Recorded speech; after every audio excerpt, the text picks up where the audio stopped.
जितना मैंने इस केस को देखा है, इसमें कुछ बातें संदेह पैदा करती हैं। जी। एक तो जो आरती का बयान है वो बार-बार लगता है जैसे कि वो बदल रही है बयान। तो पुलिस इसको किस प्रकार से देखती है और पुलिस इसको किस प्रकार से सॉल्व करने का प्रयास करती है? चूँकि अभी भी 22 दिन बीत जाता है, 23 दिन बीत जाता है, कोई स्टेटमेंट नहीं आता है पुलिस की तरफ से, कोई बयान नहीं आता है।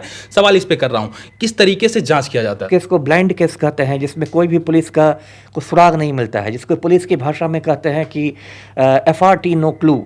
क्या बिहार पुलिस सक्षम नहीं है इस मामले को जांच करने के लिए? आरती के परिजनों ने छोटू की हत्या की है तो शायद उन्होंने यही सोच के हत्या की होगी।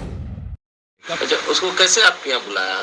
हम बोले थे कि आइए ऐसे मतलब शादी करेंगे, देखेंगे बात विचार कैसे होता है, पास आइएगा तब न देखेंगे। किस तरीके से आरती स्टेटमेंट चेंज कर रही है? पहले का जो आरती का स्टेटमेंट था और जो आज का आरती का स्टेटमेंट है, दोनों में अंतर है। तमाम ये मामला इतना पेचीदा होता चला जा रहा है। आप देखिए इसको गोल गोल किस तरीके से घुमाया गया और तमाम एंगल देने का प्रयास किया गया। इस मामले पर चर्चा करने के लिए पूर्व आईपीएस अमिताभ कुमार दास जी हमारे साथ हैं।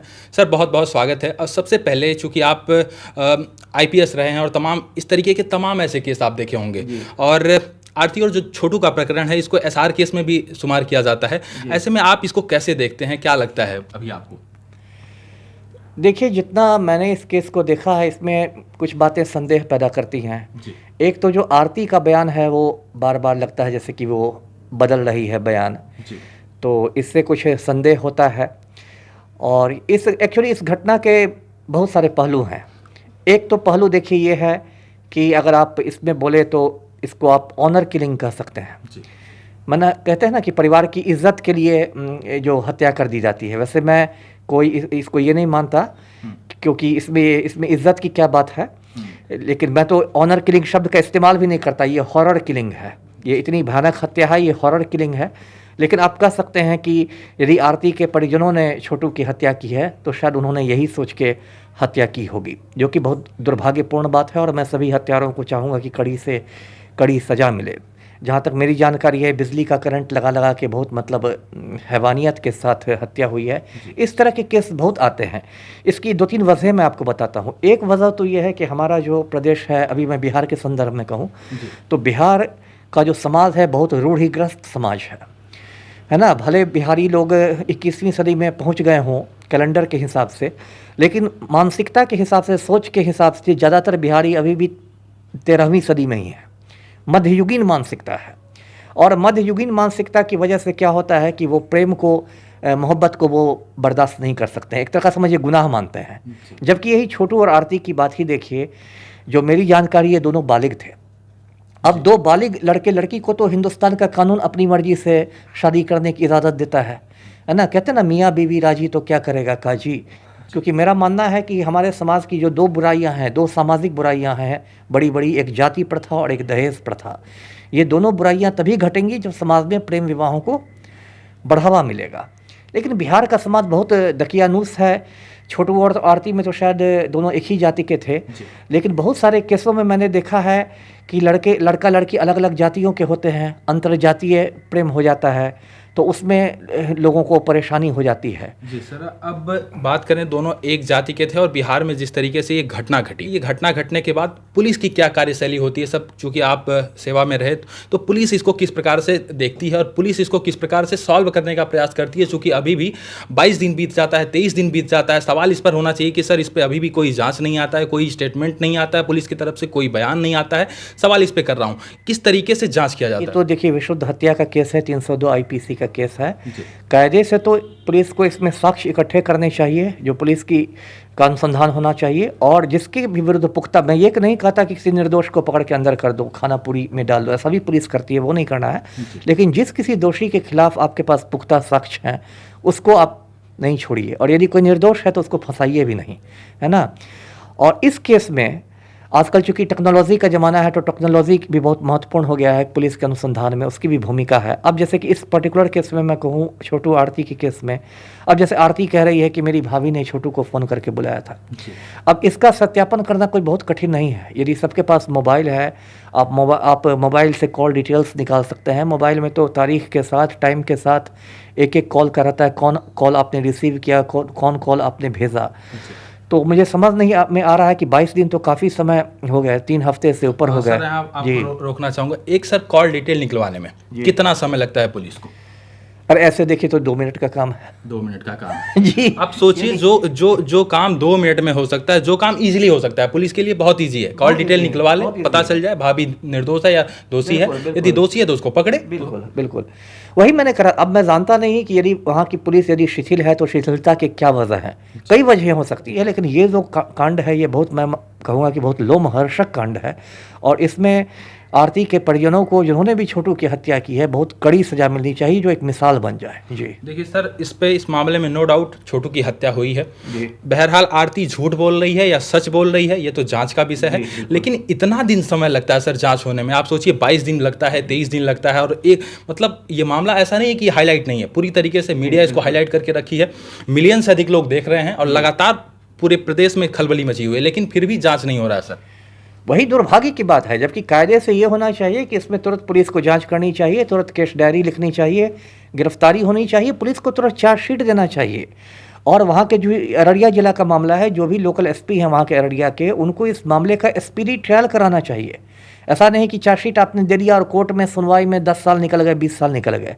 जो एक स्पीडी ट्रायल का प्रावधान है, त्वरित विचारण जिसको हिंदी में कहते हैं, तो इस केस का तो स्पीडी ट्रायल होना चाहिए, तुरंत गवाहियाँ होनी चाहिए और स्पीडी ट्रायल करा के दोषियों का बिल्कुल कन्विक्शन होना चाहिए, उनको कोर्ट से भी दोषी सिद्ध करना चाहिए।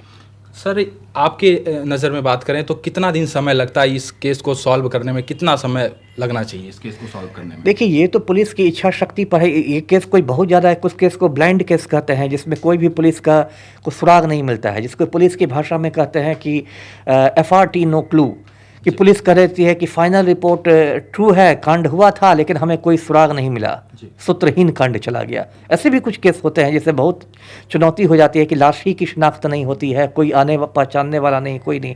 लेकिन इस केस में जबकि छोटू को भी सब जानते हैं, छोटू की पहचान हो गई, आरती को लोग जाने हैं, दोनों परिवार वालों को जानते हैं, तो ये तो बहुत, मैं तो इसको आसान केस में मानूंगा। इसमें तो अब तक पुलिस को चार्जशीट कर देना चाहिए था, गिरफ्तार करना चाहिए था, यदि गिरफ्तारी से जो फरार है उनकी कुर्की जब्ती करनी चाहिए थी, इसमें तो तेजी से काम होना चाहिए था। आरती के बयान से ये संदेह उत्पन्न होता है कि जब उसके बयान में अंतर दिखता है, जो पहले का बयान था, मैं पहले भी आपको दिखाया कि न्यूज़ 18 वायरल नाम से जो चैनल है उस पर जो आरती का पहले का बयान था, उसमें आरती ये कहती है कि मैं ही बुलाई थी छोटू को शादी करने के लिए, बोली कि आइए देखेंगे, मिलेंगे, बातचीत करेंगे तो शादी होगी, लेकिन बाद में कहती है भाभी बुलाई थी। सर जब इस तरीके के तमाम केस होते हैं हमारे बिहार में, और यदि बात करें तो जैसे एक बिहार के साथ टैग भी लगता है पिछड़ा का, इस प्रकार के रीजन में कुछ इस प्रकार का अपराध होता है, इस प्रकार का क्राइम होता है, तो लोग तमाम आवाज़ें बुलंद करते हैं कि इसको सीबीआई जांच करे। कितना आसान है, यदि सरल शब्दों में बात करें तो आपसे समझना भी चाहता हूं, कितना आसान है कि ये केस सीबीआई तक जाए, सीबीआई इस पर जांच करे, क्योंकि लोग इस तरीके की मांग उठाते हैं। देखिए वो तो एक ट्रेंड चल गया है सीबीआई जांच की मांग करना, और कोई बहुत कठिन भी नहीं। यदि राज्य सरकार विचार करे तो राज्य सरकार फैसला करे तो आज के आज ये सीबीआई को हैंड ओवर कर सकती है, या यदि ऑनरेबल कोर्ट में कोई जाए और तो अदालत ऐसा आदेश दे तो आज के आज वो केस सीबीआई को। लेकिन इस छोटू और आरती के केस में एक और बात है, चूँकि थोड़ा ये सामाजिक मामला भी है, कि हमारे समाज को भी बदलना पड़ेगा, लोगों को अपने दिमाग की खिड़कियाँ खोलनी पड़ेंगी। बिहारियों को ये सोचना पड़ेगा कि हम 21वीं सदी में रह रहे हैं, हम 12वीं सदी 13वीं सदी में नहीं रह रहे हैं, और यदि कोई बालिग लड़का लड़की मोहब्बत कर रहा है तो उनको शादी करने का हक है। आजकल तो मैं नए नए शब्द देखता हूँ, एक नया शब्द निकल गया लव जिहाद। अरे ये लव जिहाद क्या है? किसी हिंदू लड़की को क्या किसी मुस्लिम लड़का से मोहब्बत नहीं हो सकती है? तो इसमें जिहाद कहाँ से आ गया? तो हमारे समाज में इतनी नफ़रत आ गई है कि लोग मोहब्बत के दुश्मन बन गए हैं। तो इसलिए मैंने कहा कि लोगों को अपनी सोच बदलनी पड़ेगी, अपने दिमाग की खिड़कियां खोलनी होगी। सवाल सर आरती वाले केस में यदि देखें तो कहीं ना कहीं आरती का परिवार ये आरोप लगाता है कि रात को 2 बजे आपत्तिजनक स्थिति में पकड़े गए थे। ऐसे केस को आप कैसे देखेंगे? आप कह रहे हैं प्यार करे मोहब्बत करे, आप प्यार के दुश्मन नहीं हैं, आपने साफ साफ कहा, लेकिन जब आपत्तिजनक स्थिति में लोग कह रहे हैं कि यदि आपके घर की बहन बेटियां इस प्रकार से कोई और बाहरी लड़का पकड़ा जाए आपत्तिजनक स्थिति में, तो उसको सर कैसे देखेंगे? नहीं, आपत्तिजनक क्या होता है? यदि कोई बालिग लड़का और लड़की अपनी मर्जी से यदि संबंध बनाता है तो इसमें कोई तीसरे का ये इश्यू ही नहीं है। ये तो कहते हैं ना, मियाँ बीवी राजी तो क्या करेगा काजी, इसमें तो किसी को आपत्ति होनी ही नहीं चाहिए। तो ये तो पहली बात तो जो मैं जानता हूँ, कोई भी ऐसा काम खुले में नहीं करेगा, इतनी तो सब में शर्म रहती है, कोई भी इसमें है खुले में नहीं करेगा। मान लीजिए आप बंद कमरे में कुछ कर रहे थे या किसी ने देख ही लिया, तो इसमें समाज को यदि एतराज़ हो रहा है तो वो समाज की गलती मैं मानता हूँ, उन लोग की गलती नहीं है। क्योंकि प्रत्येक बालिग, मैं बार बार कानून की बात कर रहा हूँ, प्रत्येक बालिग लड़का लड़की को शादी की मर्जी है। और अब तो आप जानते हैं कि लिव इन रिलेशनशिप को भी कानूनी मान्यता मिल गई है भारत में, जिसको हिंदी में सहजीवन कहते हैं, इंग्लिश में लिव इन रिलेशनशिप कहते हैं। मतलब दो बालिग लड़का और लड़की यदि बिना शादी किए साथ रहें तो भारत में उसको भी कानूनी मान्यता मिल चुकी है। इसलिए उसमें किसी तीसरे को एतराज़ होने का कोई सवाल नहीं। इसलिए मैंने कहा कि दिमाग की खिड़कियां खोलनी चाहिए लोगों को। सर, अब तीसरे पक्ष पर आते हैं। जो इस केस की बात करें तो मोटी मोटा दिखता है, वो तीसरा पक्ष ये है, सवाल ये उठता है कि उनके परिवारजन, आरती के परिवारजन कहते हैं कि वो लड़की 4 घर की ज़िंदगी को बर्बाद की और कहीं ना कहीं बिन ब्याहे जाके अपने ससुराल में रह रही है, इस प्रकार का आरोप लगाया जाता है। तो इसको आप कैसे देखते हैं? नहीं, वही तो गलत आरोप है ना। बिन ब्याहे क्या होता है? यदि कोई बालिग लड़की है तो वो शादीशुदा हो या कंवारी हो, उसको अपनी मर्जी से रहने का अधिकार है। ये अधिकार भारत का संविधान देता है। आप मौलिक अधिकारों में देखिए, वो किसी भी नागरिक का, भारत के नागरिक का वो मौलिक अधिकार है, फंडामेंटल राइट है। आज मैं बालिग हूँ, मैं कहूँगा कि मैं पटना में रहूँ, मुजफ्फरपुर में रहूँ, रांची में रहूँ, किसी के घर में रहूँ, इसमें कोई दूसरा मुझे कैसे रोक सकता है? तो ये तो जो ऑब्जेक्शन है वो सरासर गलत है। यदि आपकी बिन ब्याही लड़की है, वो कोई नाबालिग तो नहीं है, कोई 10 साल की तो लड़की नहीं है, वो बालिग लड़की है। और 18 साल की उम्र में तो लोगों को मतदान का अधिकार मिल जाता है इस देश में। 18 साल का लड़का लड़की तो ये तय करता है कि हिंदुस्तान में सरकार किसकी बनेगी, और ये नहीं डिसाइड कर सकता कि वो किसके घर जाके रहेगी। तो ये सब तो एतराज़ बिल्कुल गलत है और ये दकियानूस सोच को दिखाता है। हमारी जो पिछड़ी हुई सोच हो गई है, और बिहार में मैं देखता हूँ पढ़े लिखे लोगों के भी ऐसी ही पिछड़ी सोच रहती है। इसलिए मैंने कहा कि दिमाग की खिड़कियाँ खुले, उसमें कुछ ताज़ा हवा का झोंका आने दे और तालिबानी सोच को लोग बदले। याद रखें कि हम मध्य युग में नहीं जी रहे हैं। यानी कि जो नैरो माइंडेड लोग, संकीर्ण मानसिकता के लोग हैं, इस प्रकार की सोच रखते हैं। लेकिन इन सभी चीज़ से यदि हम इतर बात करें तो आप सोचिए, जिस कॉल डिटेल को खंगालने में पुलिस को मात्र 2 मिनट लगना चाहिए, यानी पुलिस के लिए इतना ईजी है, वो आज सोचिए 22 दिन बीत जाने के बाद, 23 दिन बीत जाने के बाद, मुझे लगता है महीनों बीत जाएगा, लेकिन पुलिस की तरफ से कोई स्पष्टीकरण नहीं आएगा। इस मामले पर आज चर्चा कर रहा था पूर्व IPS के साथ।